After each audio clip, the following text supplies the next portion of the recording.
le casse-tête des camping-cars. Ce mode de vacances est en vogue. Le problème arrive quand ils se retrouvent tous dans les mêmes coins touristiques.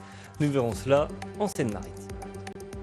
On l'a dit, la saison touristique a démarré avec parfois son lot de nuisances. Sur la côte, c'est le cas parfois par endroits avec l'afflux des camping-cars, une problématique que les municipalités tentent de juguler tant bien que mal. Justine Salle avec Bérangère Dinglas. Côte. Les camping-cars ont la côte et le littoral normand aussi. Sur ce parking attenant à la plage de Saint-Jouin-Bruneval stationnent jusqu'à 140 camping-cars. C'est bien plus que la capacité d'accueil prévue. On mange ici et puis là, après-midi, le soleil, on se met dans notre petit salon. C'est gratuit déjà. Ayant une petite retraite, on ne peut pas se permettre d'aller sur un terrain de camping. La ville dispose pourtant d'une aire de camping quelques mètres plus haut, mais moins prisée, car rien ne vaut une vue sur mer. On utilise une application pour savoir où on peut se garer gratuitement. Cet endroit a été recommandé et c'est sympa.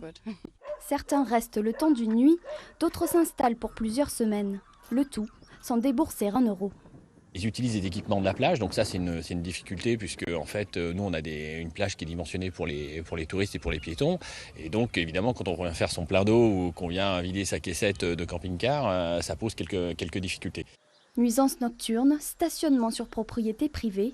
À Bénouville, on se rappelle encore des incidents de l'an passé.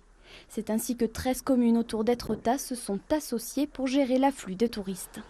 On a fait un bilan cette année des offres de stationnement. C'est à peu près, de mémoire, je crois que c'est à peu près 500 places d'installation de camping-car possibles sur les 13 communes. Chaque commune propose une offre de Saint-Jouin à Fécamp. Et donc en fait, c'est ces actions-là qu'on doit continuer à améliorer pour pouvoir mieux encore accueillir ces touristes.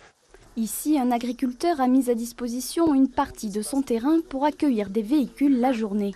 Des solutions temporaires donc, et un équilibre entre tourisme et environnement encore difficile à trouver.